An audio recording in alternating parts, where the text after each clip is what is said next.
Dica MS TV, diretamente do estúdio Tela VIP em Santos, São Paulo. Estou ao lado aqui do Dr. Écio Lescreck, invadiu o quadro do Dr. Écio Lescreck, e no programa anterior ele estava falando sobre os seus livros, que ele além de advogado também é escritor. E hoje ele vai contar um pouco da trajetória dele profissional como advogado. Tudo bem? Tudo bem, cumprimento a todos. Então, nós estávamos falando no programa anterior sobre os livros e tal.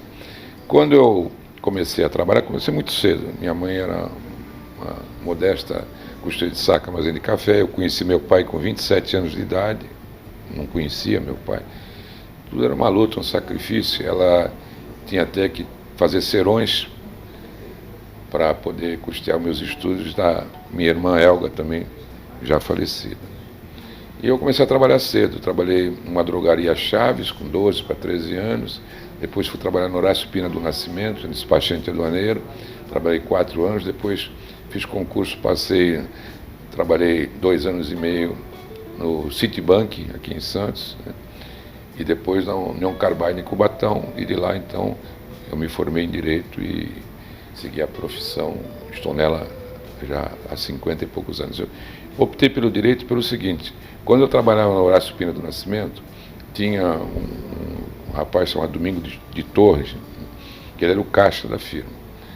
E eu não tinha condições de tentar nenhuma outra faculdade, porque tinha que trabalhar o dia inteiro. Qual é a faculdade que eu ia fazer se eu tinha que trabalhar o dia inteiro? E ele estava do primeiro para o segundo ano da faculdade de Direito. Então nós estávamos eu estava em dúvida, não tinha o que fazer. Falava, você vai perder? Eu tinha 16 para 17 anos, o mais novo da faculdade.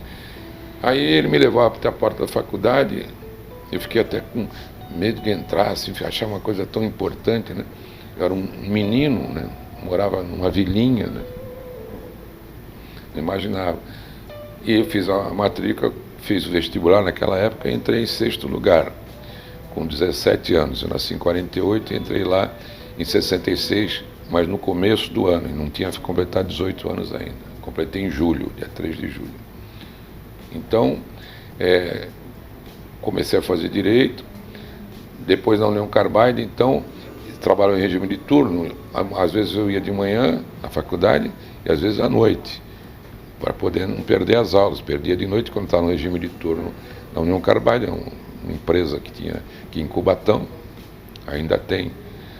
E quando eu estava no turno da manhã, ia à noite. Quando estava no turno da noite, ia de manhã. E assim, com muito sacrifício, cursei 5 anos de faculdade, me formei.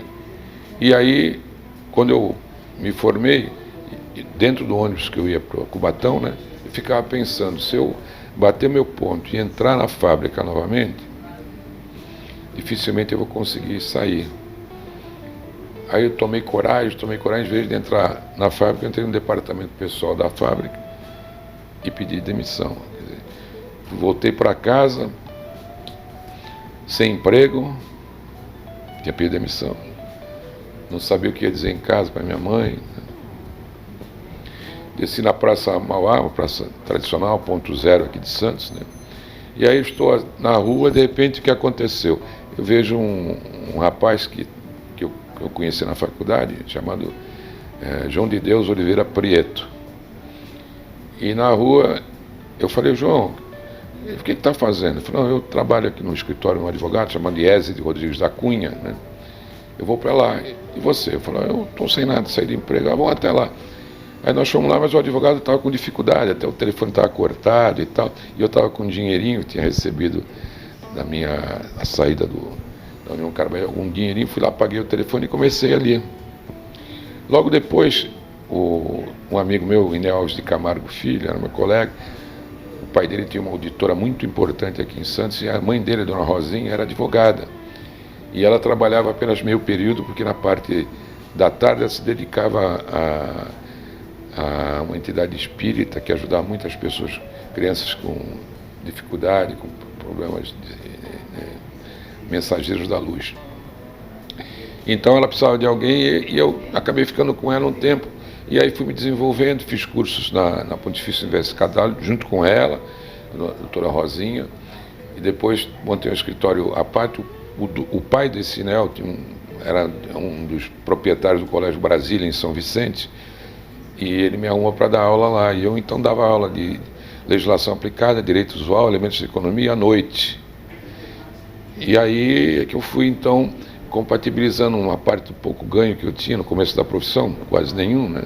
Não tinha nem paletó para ir em audiência, tinha que pegar emprestado para fazer audiência, com o pouco de dinheiro que eu passei a ganhar como professor à noite. E aí é que a atividade profissional ficou um pouco mais elaborada, porque para dar aula você precisa estudar, mais do que quando você é aluno. Porque o aluno, se você não aprender uma coisa e tal, etc., fica só com você, a dúvida, a incerteza. Mas quando você é professor, não, você passa para os seus alunos. Para eles, você é um ícone. É verdade. Um ícone, né?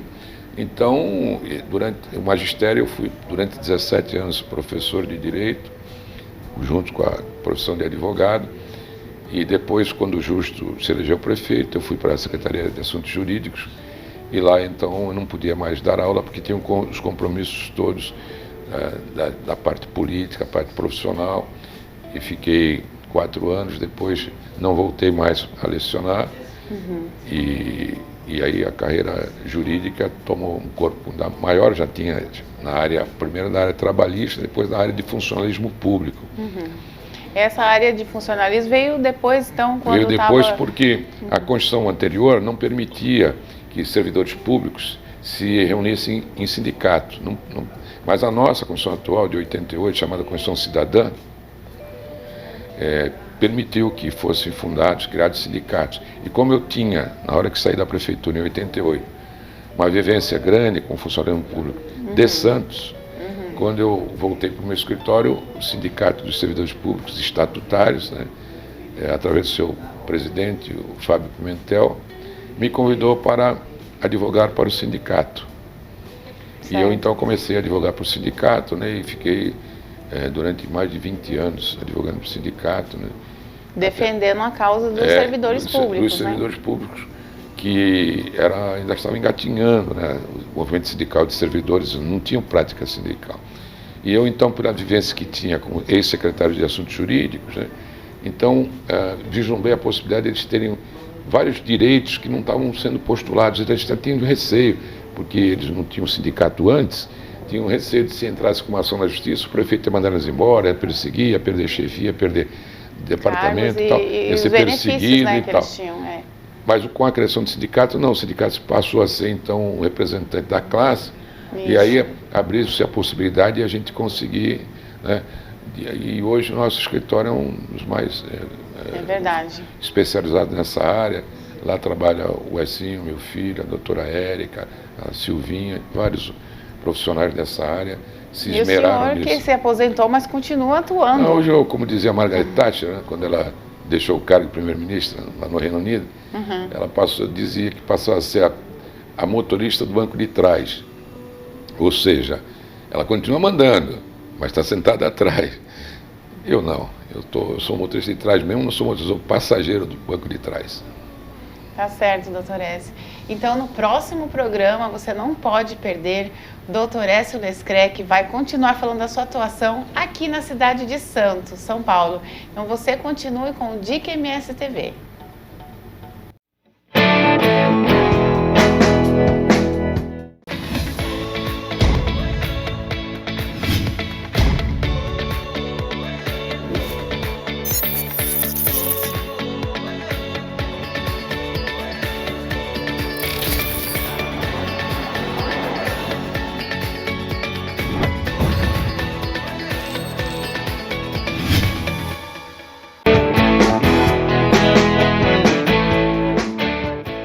Olá, tudo bem com você? Eu sou o Eliandro, terapeuta, e a dica para essa semana é sobre o Setembro Amarelo, que nós vamos falar um pouquinho sobre prevenção a suicídio.